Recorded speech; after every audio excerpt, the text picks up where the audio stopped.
Assalamualaikum warahmatullahi wabarakatuh, anak-anak sekalian. Berjumpa lagi, kita sekarang akan mempelajari materi tentang circumstance, yakni keterangan dalam bahasa Inggris.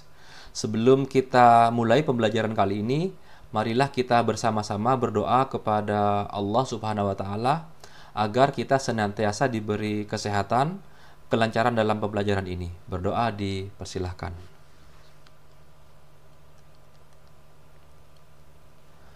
Berdoa selesai.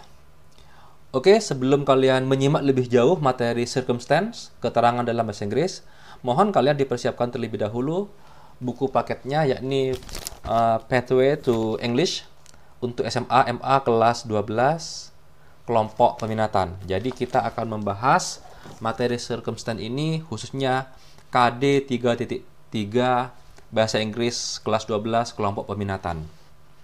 Oke, kita simak bersama di layar handphone kalian atau di layar laptop kalian. Circumstance, keterangan dalam bahasa Inggris. Sebelum kita menyimak lebih jauh teori dari circumstance ini, kita bernalar terlebih dahulu, kita berpikir secara kritis, kita simak contoh-contoh kalimat yang ada di PowerPoint ini. Yang nomor 1, Galia speaks loudly today. Galia speaks loudly today. Artinya, Galia berbicara dengan nyaring hari ini. Galia berbicara dengan nyaring hari ini. Nah, kalian simak atau kalian perhatikan kata-kata yang berwarna kuning ini. Loudly today. Dengan nyaring hari ini. Kalimat nomor 2. They usually play soccer. They usually play soccer. Mereka biasanya bermain sepak bola. Mereka biasanya bermain sepak bola. Usually, biasanya, ini berwarna kuning. Ada apa dengan warna kuning ini dari kata-kata ini? Kita lihat lagi nomor 3. I wash my car at the car wash. I wash my car at the car wash. Aku atau saya mencuci mobilku di tempat cuci mobil. At the car wash, ini warna kuning. Nomor 4 sekarang. Freda doesn't wear her uniform because it is wet. Freda doesn't wear her uniform because it is wet. Freda tidak memakai seragamnya karena seragamnya basah. Because it is wet. Ada apa dengan because it is wet? Kita nanti akan simak bersama. Nomor 5 sekarang. You must double check your stuff before going to school. You must double check your stuff before going to school. Before going to school. Kamu harus mengecek 2 kali barang-barangmu sebelum pergi ke sekolah. Sebelum pergi ke sekolah. Nah, yang bercetak atau berwarna kuning itu tebal adalah keterangan. Itu adalah keterangan, menerangkan dari apa yang ingin diterangkan. Misalnya di kalimat nomor 1, Galia speaks loudly today. Loudly ini menerangkan kata kerja, yakni ini adalah adverb, menerangkan kata kerja. Berbicaranya dengan apa? Dengan nyaring. Kapan? Hari ini, today. Jadi ini adalah adverb dan ini adalah adverb of time. Ada 2 adverb di situ. Sekarang nomor 2. They usually play soccer. Mereka biasanya bermain sepak bola. Nah, kata usually ini biasanya ini adalah menunjukkan bahwa mereka itu bermainnya itu mungkin rutin. Jadi mereka biasanya bermain sepak bola. Jadi menunjukkan bahwa atau menerangkan kata kerja play. Bermainnya itu sering atau usually, biasanya ya, bukan sering. Lanjut kita ke nomor 3. I wash my car at the car wash. Aku mencuci mobilku di tempat cuci mobil. Nah, ini at the car wash ini adalah menerangkan, adalah keterangan, menerangkan sesuatu. Sedangkan Freda doesn't wear her uniform because it is wet. Jadi, kenapa? Alasan apa Freda itu tidak memakai seragamnya? Nah, karena dia membutuhkan alasannya adalah karena seragamnya basah. Seragamnya basah itu adalah alasan atau menerangkan alasan dari Freda tidak mengenakan seragam. Lanjut kita ke nomor 5. You must double check your stuff before going to school. Kamu harus mengecek 2 kali barangmu sebelum pergi ke sekolah. Nah, mengecek barang secara 2 kali ini kapan diterangkan dengan sebelum pergi ke sekolah. Jadi seperti itu materi circumstance, keterangan dalam bahasa Inggris ini. Kita lanjut ke slide berikutnya. Nah, di sini contoh kalimat loudly dengan nyaring menerangkan bagaimana Galia berbicara. Kapan Galia berbicara? Hari ini. Jadi, loudly dengan today itu menerangkan dari kalimat utuh itu. Menerangkan bagaimana Galia berbicara dan menerangkan kapan Galia berbicara. Lanjut kita di kalimat nomor 2. Usually tadi biasanya menerangkan seberapa sering mereka bermain sepak bola. Sedangkan di kalimat nomor 3, at the car wash atau di tempat cuci mobil, menerangkan di mana saya mencuci mobil. Sedangkan because it is wet, karena seragamnya basah, menerangkan alasan mengapa Freda tidak memakai seragamnya. Dan yang terakhir, before going to school atau sebelum pergi ke sekolah, menerangkan waktu mengecek barang dari si anak tersebut. Lanjut kita ke slide berikutnya. Nah, circumstance in English, keterangan dalam bahasa Inggris itu bisa berupa adverb, kata keterangan. Apa itu adverb? Adverb itu biasanya menerangkan kata kerja.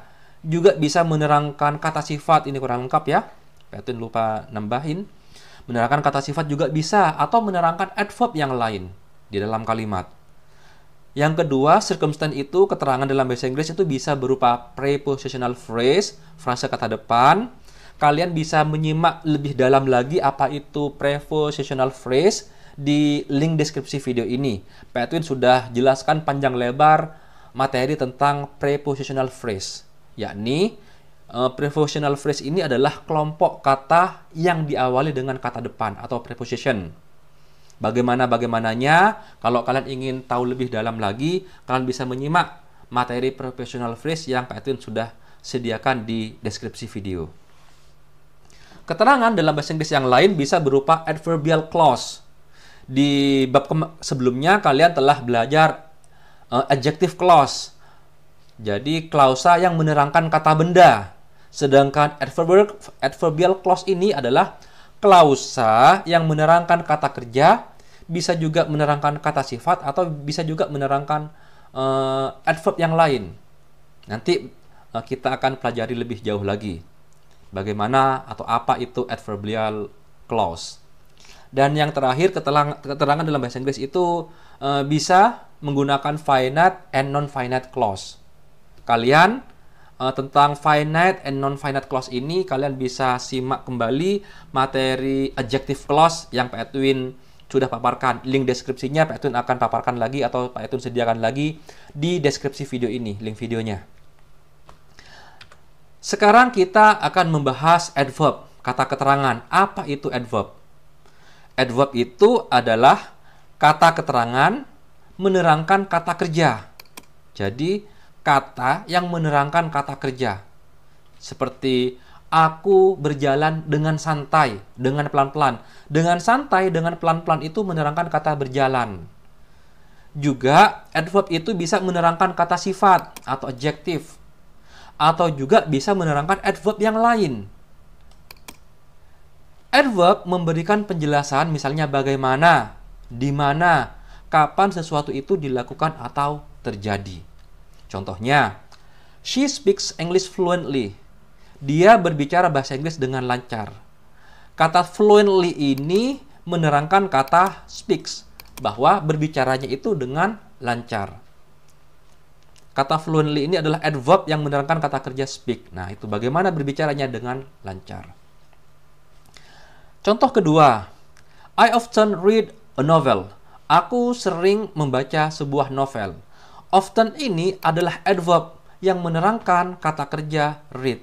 Seberapa sering dia membaca? Sering banget, mungkin often. Nah, seperti itu. Sekarang kita akan membahas macam-macam adverb, types of adverb, tipe-tipe adverb. Jadi, adverb itu bermacam-macam. Salah satunya ada adverb of time, kata keterangan waktu, yakni adalah kata keterangan yang untuk menerangkan atau tujuannya untuk menerangkan waktu terjadinya suatu peristiwa. Misalnya, aku menonton TV tadi malam. Kata tadi malam itu, last night itu adalah adverb of time. Tomorrow, besok. Aku akan pergi ke Bali besok.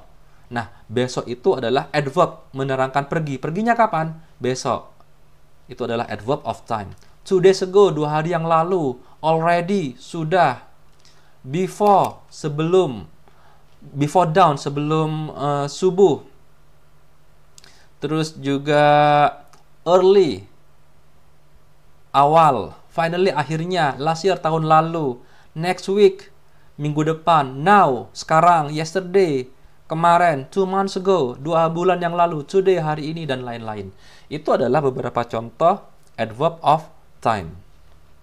Sedangkan yang kedua adalah adverb of manner. Caranya bagaimana?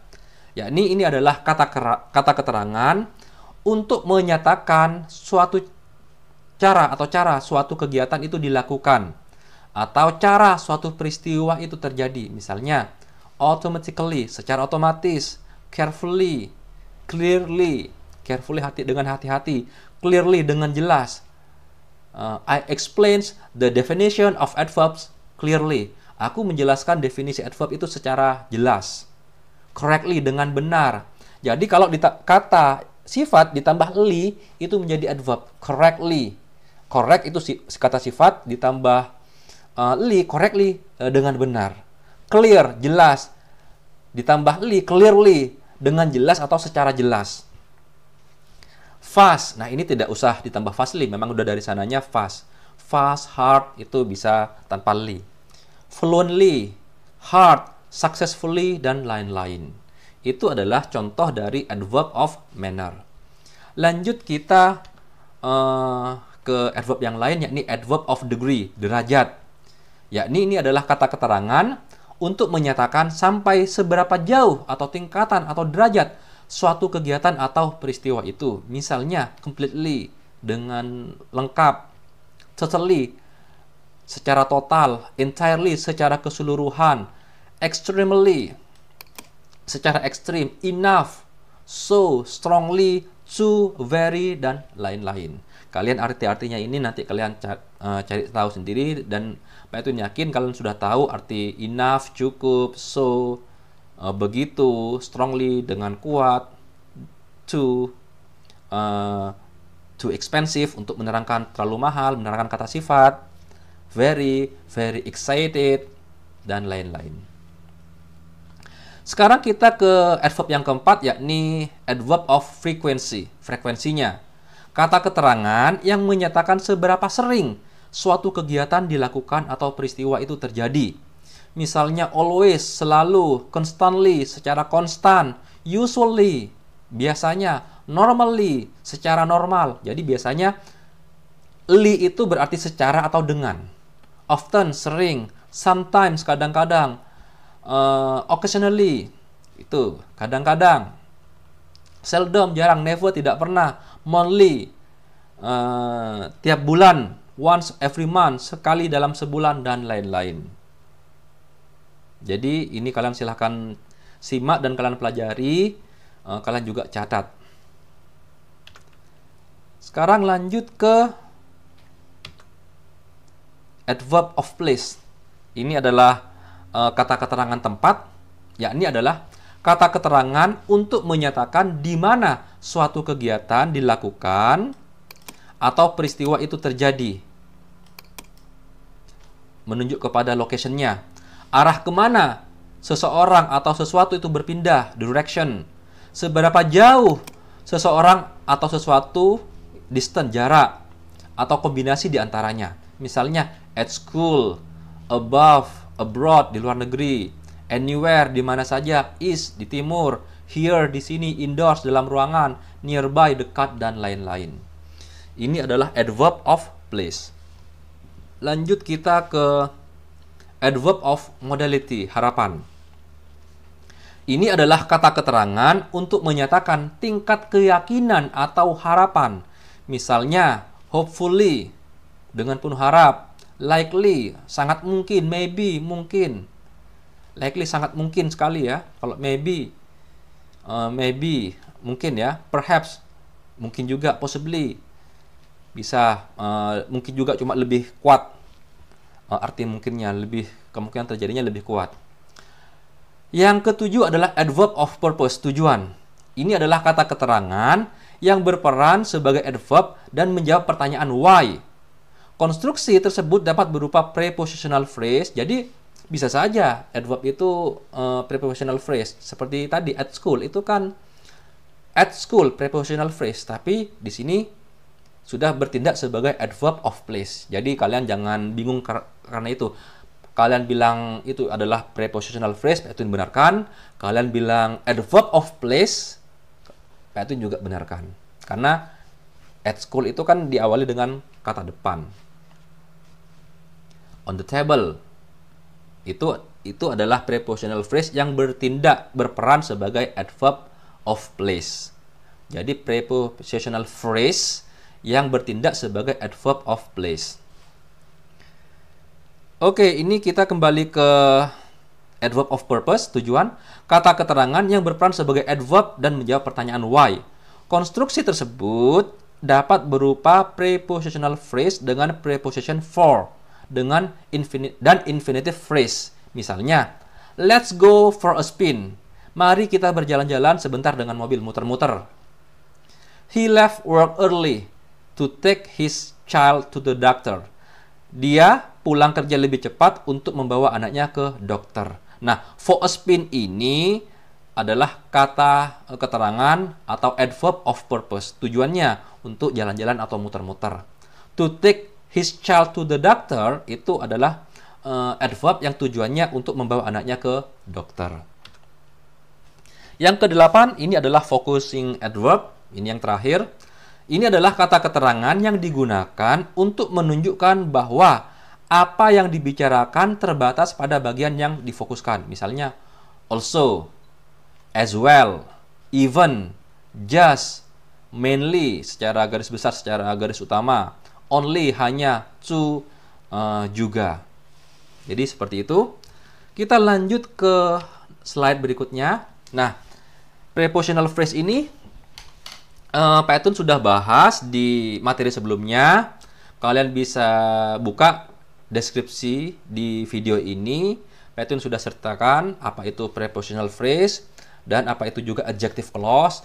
Keduanya itu bisa digunakan sebagai circumstance, menerangkan atau keterangan dalam bahasa Inggris. Cuma Pak Edwin di pertemuan kali ini kita fokus ke ini saja. Kembali Pak Edwin jelaskan, prepositional phrase adalah gabungan antara preposition, kata depan, dan objeknya yang disebut object of preposition, yang dapat berupa kata benda, noun, ataupun juga noun phrase. Misalnya, at school itu prepositional phrase, atau bisa juga gabungan noun phrase. On the table itu adalah noun phrase. On the table menjadi kata keterangan tempat atau adverb of place. Noun atau noun phrase contohnya table. Nah ini, on the table. Jadi itu adalah di atas meja. Itu menjadi adverb. Adverb apa? Adverb of place. Big house, in a big house. Adverb of place juga. Between us. Nah ini baru prepositional phrase. Next to him. Di sebelah dia. Beside me, di samping aku, dan lain-lain. Jadi ini kalian bisa simak di link deskripsi video ini apa itu prepositional phrase jika kalian masih belum paham. Dancing, in dancing, walking, about walking, dan lain-lain. Sekarang kita ke adverbial clause. Nah, di bab kemarin kalian telah belajar apa itu adjective clause. Sekarang kita akan belajar adverbial clause. Apa itu adverbial clause? Adverbial clause adalah dependent clause. Jadi, adjective clause kan dependent clause juga. Ini juga dependent clause. Yang berfungsi, sama-sama dependent clause ya. Yang berfungsi sebagai keterangan. Nah, sama-sama keterangan. Yang tujuannya untuk menerangkan kata kerja. Nah, itu yang membedakan. Kalau adjective clause itu kan tujuannya untuk menerangkan kata benda. Sedangkan adverbial clause untuk menerangkan kata kerja. Bukan kata benda lagi. juga menerangkan kata sifat, atau juga bisa menerangkan adverb atau kata keterangan yang lain yang berada pada independent clause di kalimat kompleks, di complex sentence. Kapasitasnya untuk menjawab pertanyaan seperti how, bagaimana, when, kapan, where, di mana, dan why, mengapa. Adverbial clause ini dimulai dengan suatu kata yang disebut subordinate conjunction. Jadi, adverbial clause ini di depannya itu diawali dengan subordinate conjunction, penghubung subordinat. Misalnya apa? Misalnya when, kapan, after, because, though, dan lain-lain yang menghubungkan dengan independent clause. Gabungan adverbial clause dan independent clause disebut complex sentence. Jadi, yang seperti Pak Etun jelaskan, gabungan antara anak kalimat dengan induk kalimat itu disebut complex sentence. Kalimat yang kompleks digabung menjadi satu. Misalnya, you were sleeping when she arrived. Kamu sedang tidur ketika dia datang. Jadi, kamu sedang tidur, ini kebalik ya artinya ya. Kamu sedang tidur ketika dia datang atau ketika dia tiba. Kata kerjanya yang mana? Kata kerjanya adalah were sleeping. Apa subordinate conjunction-nya? Apa penghubungnya? Dihubungkan dengan kata when. Jadi ini adalah dua klausa she arrived sama you were sleeping. Intinya yang mana? Intinya yang kamu sedang tidur. Ini adalah adverbial clause, menerangkan kata kerja. Apa yang ini menerangkan kata apa? When she arrived, menerangkan kata kerja sleeping. Seperti itu ya. Lanjut kita ke contoh kalimat berikutnya. Nah, ini yang seperti Pak Etun bilang bisa menerangkan kata kerja. Nah, ini adverbial clause ini menerangkan kata kerja. Menerangkan kata kerja sleeping. When she arrived itu menerangkan kata kerja sleeping.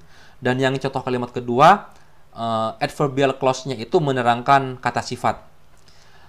Her face looks fresh. Wajahnya nampak segar. Karena dia selalu makan dengan baik, tidur yang cukup, dan berolahraga. Jadi, mana adjektifnya? Adjektifnya adalah fresh. Mana subordinate conjunction-nya, kata penghubungnya? Kata penghubungnya adalah because, karena. Nah, ini adalah menerangkan kata sifat fresh. Jadi, ini adalah adverbial clause. Ini adalah adverbial clause semua. Menerangkan apa? Menerangkan kata sifat fresh. Sedangkan ini menerangkan kata adverb yang lain. He drove fast in order that he could arrive on time. Dia mengemudi dengan cepat agar dia dapat tiba tepat waktu. Nah, fast ini kan adverb. Dia mengemudinya dengan cepat, kenceng banget. Diterangkan, kenapa kok ngebut, kok menyetir dengan cepat? Nah, agar dia dapat tiba tepat waktu. In order that he could arrive on time ini menerangkan adverb fast, menerangkan kata keterangan fast. Nah, seperti itu ya. Adverbnya mana? Fast. Subordinate conjunction-nya apa? In order that. Ini adalah subordinate conjunction. Lanjut kita ke tipe-tipe dari adverbial clause. Ini kita sudah lebih jauh lagi, lebih dalam lagi membahas adverbial clause. Adverbial clause itu bermacam-macam, cuma Pak Etun rumuskan 5 saja. Karena ada yang 8, kalau Pak Etun ini aja 5. Kalian biar tidak bingung. Ada adverbial clause of time. Jadi adverbial clause yang berhubungan dengan waktu. Ada juga yang adverbial clause of place, tempat. Adverbial clause of cause and effect, sebab dan akibat. Adverbial clause of contrast or opposition, pertentangan atau perlawanan. Dan yang kelima, adverbial clause of condition, syarat. Mungkin di yang lain mungkin bukan syarat, tetapi yang tepat ini adalah syarat. Adverbial clause syarat. Kita sekarang ke adverbial clause of time. Kata keterangan adverbial clause yang menunjukkan keterangan waktu. Adverbial clause of time adalah subordinate clause yang menjawab pertanyaan kapan. Contohnya, apa saja sih sebenarnya? After, as soon as, before, once, since, until atau till, when, whenever, while, dan lain-lain. Contohnya, I am going to give her this present after the party is over. Jadi ini adalah klausa ya, bukan phrase. Ini adalah klausa, ini adalah kalimat utuh. Aku atau saya akan memberinya kado ini setelah pesta selesai. After the party is over ini adalah adverbial clause of time, menerangkan waktu, kapan, menerangkan kapan orang itu akan memberikan kadonya setelah pesta berakhir. Yang kedua, I was studying in the library when someone greeted me. Aku sedang belajar di perpustakaan ketika seseorang menyapa saya. Nah, when someone greeted me ini adalah adverbial clause yang menerangkan kapan orang itu disapa. Jadi kapan dia disapa? Ketika dia sedang belajar di perpustakaan. Jadi when someone greet me ini adalah adverbial clause of time. Yang kedua sekarang, adverbial clause of place. Ini adalah adverbial clause of place untuk menjawab pertanyaan yang diawali oleh kata tanya where, di mana. Jadi contohnya adverbial clause of place ini bisa berupa where, di mana, ataupun wherever, dimanapun. Contohnya sekarang, contoh dalam kalimat. I take it with me wherever I go. Aku membawanya bersamaku kemanapun aku pergi. Saya membawa itu kemanapun saya pergi. Wherever I go ini adalah adverbial clause of place. Menerangkan atau klausa yang menerangkan tempat. Kemanapun saya pergi. Yang kedua, I always miss where I was born. Aku selalu merindukan di mana aku lahir. Where I was born ini adalah adverbial clause yang menerangkan kata miss. Ini adalah termasuk adverbial clause apa? Ini adalah termasuk adverbial clause of place, menerangkan tempat. Jadi aku selalu merindukan di mana saya lahir. Sekarang kita ke yang ketiga, adverbial clause of cause and effect, sebab dan akibat. Jadi bisa berupa as, karena, bisa juga because, ini sama-sama artinya karena, since juga karena tapi ini lebih formal. Now that digunakan ketika apa yang baru saja dikatakan oleh seseorang membuatnya menyadari atau mengingat sesuatu itu. As long as, ini selama, in as much that atau in as much as itu berarti sejauh itu, so that sehingga, ataupun juga in order that, agar.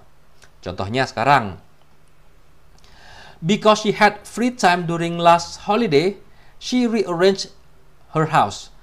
Karena dia punya waktu luang selama liburan, lalu dia menata ulang rumahnya. Nah ini, kenapa dia kok menata ulang rumahnya? Karena dia punya waktu kosong selama liburan. Jadi seperti itu. In as much as no offer has been made to pay for the damage, our company will have to take this case to court. Karena, ini bisa juga berarti karena ya, karena tidak ada tawaran yang dibuat untuk membayar kerusakan, perusahaan kami harus membawa kasus ini ke pengadilan. Jadi yang bertanda kuning ini adalah adverbial clause of cause and effect. Ini adalah penyebab. Karena tidak ada yang mau bayar, maka dibawa ke pengadilan. Karena tidak ada tawaran yang dibuat untuk membayar kerusakan, maka akhirnya akibatnya akan dibawa ke pengadilan. Lanjut sekarang ke yang keempat, adverbial clause of contrast or opposition, pertentangan atau perlawanan. Itu bisa berupa even though, meskipun, although juga bisa berarti meskipun atau walaupun, though juga meskipun, whereas padahal ataupun sebaliknya, while meskipun atau padahal. Misalnya, my grades were always excellent, even though I was often absent. Nilai saya selalu bagus, meskipun saya sering bolos. Nah, ini kan kontras. Dia udah nilainya sering bagus, tapi kok bolos gitu. Atau dia meskipun bolos, tapi nilainya bagus. Ini kan kontras, dua hal yang berlawanan. Yang kedua, although I had a slight handicap, I always win the running race. Meskipun saya memiliki sedikit cacat, aku selalu memenangkan perlombaan lari. Nah, ini kan kontras kan. Biasanya kan kalau cacat kan kemungkinan menangnya kan kecil. Nah, ini kontras. Itu adalah adverbial clause of contrast or opposition. Lanjut sekarang ke yang kelima, adverbial clause of condition, syarat.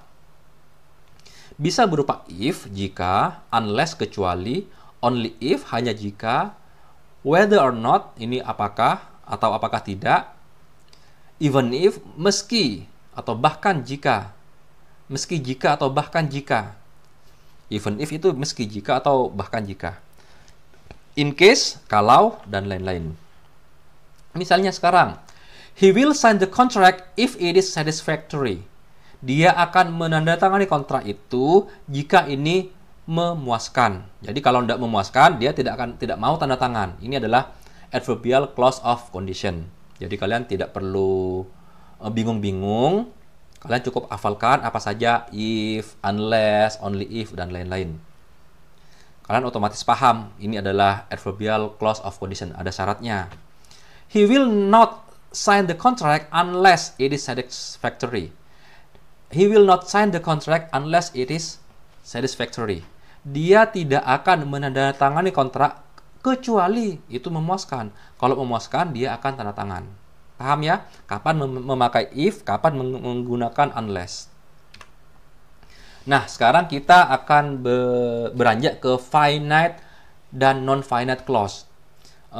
Finite dan non-finite clause ini juga ada di adjective clause.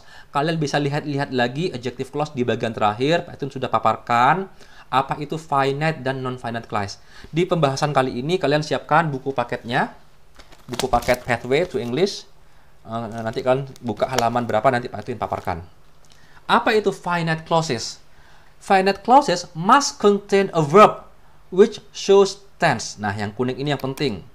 Jadi, finite clause itu adalah sebuah klausa yang berisi kata kerja dan klausa itu harus tahu si pembaca bahwa ini tensesnya apa. Misalnya, apakah itu simple present, present continuous, past perfect, present future, past future, present modal, dan lain-lain. Harus ketahuan, oh ini tensesnya ini.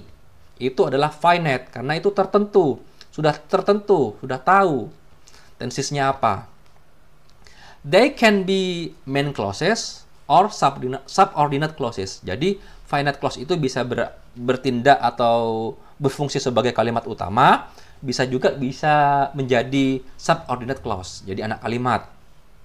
Contohnya, sekarang dari finite clause. Is it raining? Is it raining? Is, ada verb ing, apa artinya? To be ketemu verb ing. Pasti ketahuan kan tensesnya apa? To be ketemu verb ing. Betul sekali, ini adalah present continuous. Jadi ini adalah termasuk finite clause. Yang ketahuan tensesnya apa? Yang kedua, I spoke to Joanne last night. I spoke to Joanne last night. Aku berbicara ke Joanne tadi malam. Apa itu tensesnya? Spoke, verb 2. Ini kan? Oh, ini berarti simple past tense. Ketahuan tensesnya. Jadi seperti itu. Kalau finite itu sudah tertentu, tensesnya sudah ketahuan. Subjek ketemu verb 2 berarti simple past. Subjek ketemu verb 1 berarti simple present. Subjek to be verb ing berarti continuous. To be ketemu verb ing pasti continuous. Sekarang yang ketiga. We didn't get any food because we didn't have enough time. Kita tidak mendapatkan makanan apapun karena kita tidak memiliki cukup waktu.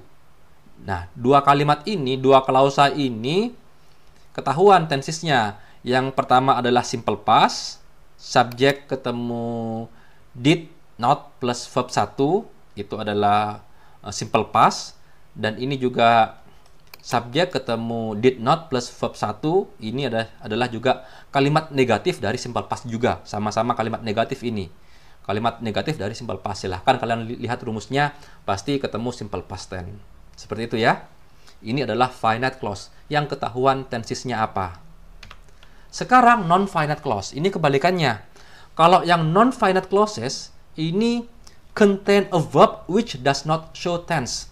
Jadi, non-finite clause ini adalah klausa yang tidak ketahuan tensesnya apa. Jadi, bisa berupa tidak ketahuan, intinya nggak ketahuan tensesnya apa. We usually use non-finite verbs only in subordinate clause. Jadi, we usually use non-finite verbs only in subordinate clauses. Jadi, non-finite clause itu hanya bisa dipakai di klausa subordinat yang biasanya kita kenal anak kalimat. Kalimat yang subordinat. Klausa subordinat. We usually understand the time referred to from the context of the main clause. Jadi kita bisa mengira-ngira waktunya itu terjadi kapan dari induk kalimatnya, dari kalimat utamanya. We often use a non-finite clause when the subject is the same as the subject in the main clause. Jadi intinya non-finite clause ini bisa dipakai hanya ketika antara subjek di anak kalimat dengan subjek di induk kalimat itu sama subjeknya. Kita sering menggunakan non-finite clause ketika subjeknya sama dengan subjek yang ada di kalimat utama. Contohnya, I had something to eat before leaving. I had something to eat before leaving. Before leaving ini adalah non-finite clause. Dari mana kok tahu? Karena nggak ketahuan tensesnya apa before leaving ini. Kalau seandainya finite clause, maka Pak Edwin akan mengatakan seperti ini. I had something to eat before I left. Atau I had something to eat before I was leaving. Kita bisa menggunakan apa saja karena kita nggak ketahuan tensesnya apa. Kalau sudah before I leave, before I left, atau before I was leaving atau I am leaving, itu sudah ketahuan tensesnya. Kalau ini kan before leaving, nggak ketahuan. Ingat ya, kalau verb ing itu berarti meninggalkan. Kalau verb 3 itu berarti pasif, ditinggalkan. Itu kalau bedanya kalau di non-finite clause. Nanti kalian akan pelajari lagi. Kalau yang verb ing intinya meninggalkan atau bla bla bla kata kerja. Kalau verb 3 itu di atau ter kata kerja. Misalnya terjatuh, terbawa, dibawa, atau dipublikasikan. Kalau yang verb 3. Contoh yang kedua, kalimat yang kedua. After spending 6 hours at the hospital, they eventually came home. Setelah menghabiskan 6 jam di rumah sakit, they eventually came home. Nah, ini adalah non-finite clause karena nggak ketahuan tensesnya apa. Menghabiskan waktu selama 6 jam di rumah sakit, mereka akhirnya pulang ke rumah. Setelah menghabiskan waktu 6 jam di rumah sakit, mereka akhirnya pulang ke rumah. Kalau seandainya diubah ke finite clause, maka itu nggak gini. After we spend 6 hours at the hospital, after they spend 6 hours at the hospital, they eventually came home. Itu finite. Kalau ini after spending, jadi subjeknya itu dihilangkan, terus tensesnya juga, yang intinya tensesnya itu dihilangkan. Langsung verb ing. Setelah menghabiskan 6 jam di rumah sakit, mereka akhirnya pulang. Nah, sekarang kita lihat. Nah, sekarang kita buka Pathway to English untuk SMA kelas 12, kelompok peminatan, halaman 37, 38. Ini 45 tidak usah ya. 37, 38 saja. Setelah kalian buka halaman 37,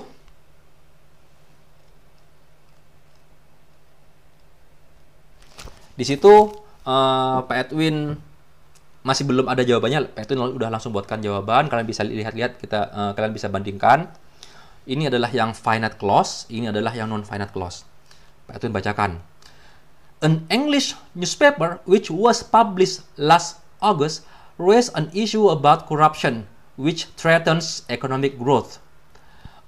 Koran bahasa Inggris yang dipublikasikan akhir Agustus yang lalu mengangkat sebuah isu tentang korupsi yang mengancam pertumbuhan ekonomi. Ini ketahuan, which was published last August ini adalah simple past tense. Which threatens economic growth, subject verb 1 ini adalah simple present tense. Bandingkan dengan yang non-finite clauses. Yang non-finite clauses langsung ingat ya, Pak Tun bacakan lagi. An English newspaper which was published. Sebuah koran bahasa Inggris yang dipublikasikan. Dipublikasikan itu kan pasif. Maka di sini verb 3. An English newspaper published last August. Jadi koran bahasa Inggris yang dipublikasikan akhir Agustus mengangkat sebuah isu tentang korupsi. Ini kita lihat yang mengancam, which threatens economic growth, mengancam, aktif kan? Nah, karena aktif maka diubah menjadi threatening economic growth. Paham ya? Kalau yang kalimat pasif itu langsung publish verb 3, kalau yang kalimat aktif langsung diubah ke verb ing menjadi verb ing, threatening. Contoh yang kedua, people power which toppled the corrupt regime of Ferdinand Marcos in 1986 became very popular. Kekuatan rakyat yang menjatuhkan rezim korup dari Ferdinand Marcos di tahun 1968 menjadi sangat populer. Ketahuan ini tensisnya apa? Which toppled the corrupt regime of Ferdinand Marcos in. Ketahuan tensisnya apa? Subjek ketemu verb 2. Oke, tentu betul. Tensisnya adalah simple past tense. Tetapi lihat di sini, which toppled ini langsung dihilangkan. Toppled-nya itu langsung diubah menjadi toppling, jadi verb ing. Kalau toppled verb 3 dijatuhkan, masa kekuatan rakyat dijatuhkan kan nggak mungkin. Jadi yang benar, people power toppling the corrupt regime of Ferdinand Marcos in 1986 became very popular. Kekuatan rakyat yang menjatuhkan rezim korup dari Ferdinand Marcos tahun 1968 menjadi sangat populer. Paham ya? Kapan menggunakan verb ing, kapan menggunakan verb 3. Yang ketiga sekarang, a study which had been conducted. Nah, ini Pak itu ngarang sendiri karena di pathway-nya ini kosong, tapi yang ada ini kan. Jadi kalian bisa bebas karena ini adalah non-finite clause, kalian finite clause-nya bisa berpikir sendiri kira-kira apa. Boleh which had been conducted, bisa which was conducted. Intinya adalah kalimat pasif karena ini diadakan. Sebuah penelitian yang telah diadakan oleh Transparansi Internasional tahun 2005 mengungkapkan bahwa lebih dari 62% orang India had first-hand experience in paying tribute. Jadi pernah punya pengalaman dalam menyogok. Kalau yang di sini, which had been conducted, karena ini adalah kalimat pasif, sebuah penelitian yang telah diadakan atau diselenggarakan, maka kalian harus ubah ke verb 3 karena kalimat pasif. A study conducted by. Nah, penelitian yang diselenggarakan oleh Transparansi Internasional tahun 2005 mengungkapkan bahwa bla bla bla. Jadi seperti itu ya. Kapan kalian menggunakan verb ing, kapan kalian menggunakan verb 3. Verb ing digunakan pada klausa non-finite untuk menunjukkan kalimat aktif, sedangkan verb 3 digunakan pada klausa non-finite untuk menunjukkan kalimat pasif. Sekarang contoh yang lain. Ini halaman 37 kalau nggak salah. Corruption in India is a major issue that adversely affects its economy. That adversely affects, udah ketahuan tensisnya apa? Subjek ketemu verb 1 menjadi simple present. Sedangkan kalau yang non-finite, corruption in India is a major issue adversely affecting. Jadi mempengaruhi secara merugikan dari ekonomi itu. Jadi ketahuan ya mana yang mempunyai tensis, yang mana yang tenseless, yang tidak punya tensis, yang tidak ketahuan tensisnya apa. Langsung adversely affecting. Jadi ini dihapus. ini tetap ada, verbnya diubah menjadi verb ing. Ini kita itu tutup yang ini udah kita tutup. People power which was happen, kekuatan rakyat yang terjadi tahun 68, ini dihapus, langsung people power happen. Seperti itu, karena terjadi, pasif. Kekuatan rakyat yang terjadi. Sekarang ini, protesters yang telah berkumpul di Manila, di Taman Utama Manila, pada tanggal 26 Agustus 86, berkumpul, aktif kan? Maka ini dihapus, ini diubah menjadi verb ing. Kita lihat. Nah, ini kan betul. Protesters gathering in Manila's main park on 26 August 1986 were demanding an end to pork barrel politics.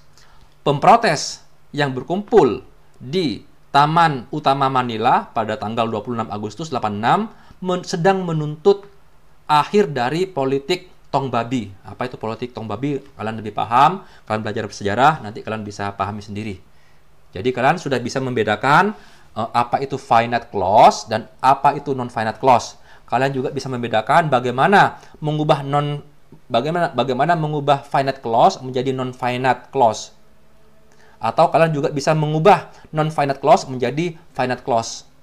Caranya bagaimana dari non-finite clause ke finite clause? Kalian lihat kira-kira tensisnya apa, waktunya kapan terjadinya, lalu kalian mengira-ngira tensisnya apa yang akan kalian gunakan. Bebas, terserah kalian. Pak Edwin akan tetap benarkan. Yang penting kalimat aktifnya harus benar, kapan itu menggunakan kalimat aktif maupun kalimat pasif. Jadi seperti itu ya anak-anak sekalian. Semoga pembahasan keterangan dalam bahasa Inggris circumstance ini bisa bermanfaat buat kalian. Itu bisa digunakan untuk menerangkan sesuatu. Semoga bermanfaat. Terima kasih. Wassalamualaikum warahmatullahi wabarakatuh.